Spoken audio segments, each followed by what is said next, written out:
اعوذ باللہ من الشیطان الرجیم بسم اللہ الرحمن الرحیم۔ سبق نمبر 6 صفحہ نمبر 13۔ ٹاپک ہے زندگی کا مقصد۔ پیارے بچوں، پہلے ہم اس کا یونٹ کا آپ کو تعارف کرواتے ہیں کہ اللہ تعالیٰ نے انسان کو جو زندگی دی ہے اس کا کوئی نہ کوئی مقصد ہے۔ ہماری زندگی کا مقصد ہے کہ ہم اللہ تعالیٰ کی عبادت کریں اور اس کی دی ہوئی نعمتوں کا شکر ادا کریں، اور اس کے علاوہ یعنی سنت کے مطابق زندگی گزاریں، ہم عبادت کریں، اور ہماری زندگی کا مقصد ہے کہ ہم آخرت کی تیاری کریں، اللہ کے طرف لوٹ کے جانا ہے تو اس کے لیے عبادت کریں، نماز پڑھیں، روزہ رکھیں، زکوٰۃ دیں، اپنے والدین کی خدمت کریں اور برے عمل سے بچیں۔ اگر ہم کوئی نیکی کریں گے اور یہ بھی ہماری عبادت میں شامل ہوگی، یہ بھی ہماری زندگی کا ایک مقصد ہوگا، ٹھیک۔ اور ہمیں برائیوں سے بچنا چاہیے، نیک عمل کر کے اپنی زندگی کو اچھے مقصد کے لیے استعمال کرنا چاہیے۔ یہ اس کا ہو گیا تعارف۔ اب ہم اس کی ریڈنگ کی طرف چلتے ہیں۔ زندگی کا مقصد، اللہ تعالیٰ نے یہ کائنات پیدا فرمائی، آسمان، سورج، چاند، ستارے، جانور اور پرندے سب اللہ تعالیٰ نے پیدا کیے ہیں۔ اللہ تعالیٰ نے کوئی چیز بے مقصد پیدا نہیں کی۔ کائنات کی ہر چیز کا کوئی نہ کوئی مقصد ہے۔ چاند اور سورج روشنی کے لیے، دن کام کرنے کے لیے، رات آرام کے لیے، اور جانور انسانوں کی سواری اور خوراک کے لیے پیدا فرمائے۔ اللہ تعالیٰ نے انسان کو اشرف المخلوقات یعنی تمام مخلوق سے افضل بنایا۔ قرآن پاک میں انسان کی زندگی کا مقصد بتایا گیا۔ اور میں نے، ترجمہ ہے، اور میں نے جنات اور انسانوں کو صرف اس لیے پیدا کیا کہ وہ میری عبادت کریں۔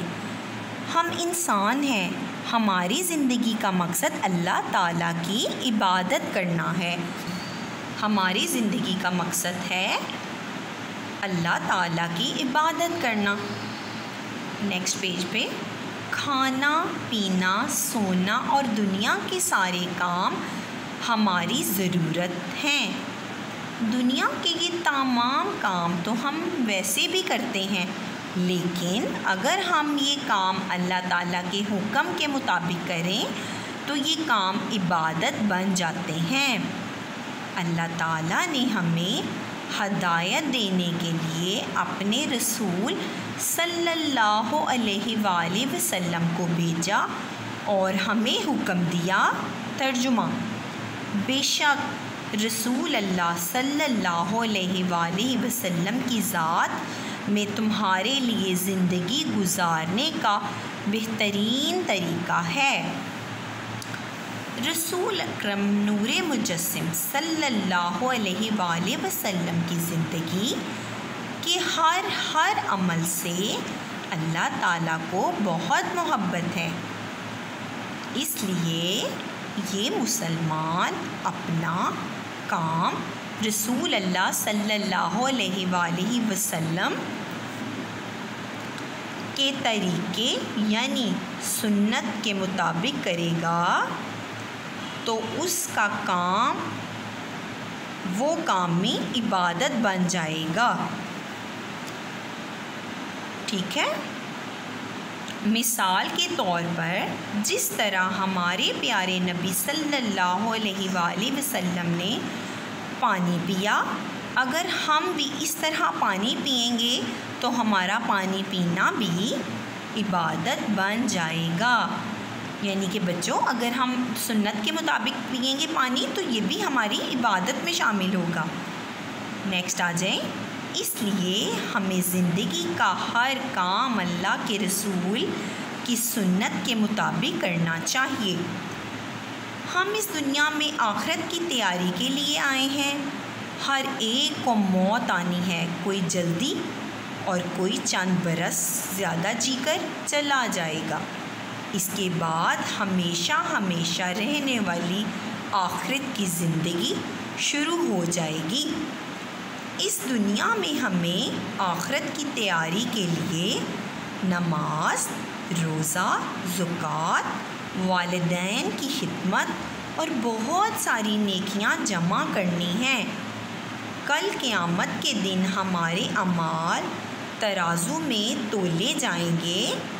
اگر ہمارے نیک عمل زیادہ ہوئے تو جنت ملے گی، اور اگر برے عمل زیادہ ہوئے تو اس کی سزا دوزخ کی آگ ہے، اور وہ بہت بڑا ٹھکانہ ہے۔ اب بچوں، اس سبق سے ہم لوگوں نے کیا سیکھا ہے؟ ہم نے اس سبق سے سیکھا ہے کہ یہ زندگی جو ہے، جو اللہ تعالیٰ نے ہمیں عطا کی ہے، اس زندگی کا کوئی نہ کوئی مقصد ہے۔ انسانوں کو اللہ تعالیٰ نے اپنی عبادت کے لیے پیدا کیا، جنوں کو اللہ تعالیٰ نے اپنی عبادت کے لیے پیدا کیا، اور جو حیوانات ہیں ان کو ہماری خوراک کا ذریعہ اور ہماری سواری کا ذریعہ بنایا۔ اس کے علاوہ جو ہم کام نبی پاک صلی اللہ علیہ وآلہ وسلم کی سنت پہ عمل کر کے کریں گے، وہ بھی ہمارا عبادت میں شامل ہوگا۔ اور یہ زندگی جو ہے یہ تھوڑے عرصے کے لیے ہے، پھر یہ ختم ہو جائے گی۔ پھر ہم لوگوں کو اللہ تعالیٰ کے آگے بھی جانا ہے۔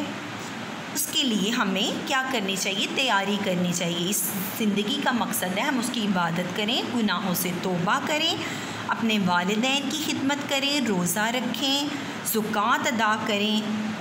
اگر ہم ایسا نہیں کریں گے تو ہم جہنم میں جائیں گے، اور اگر ہم نیک عمل کریں گے تو ہمارا ٹھکانہ جنت ہے، اور برے عمل کا ٹھکانہ جہنم ہے۔ آج کے سبق سے یہ سب ہم نے سیکھا ہے۔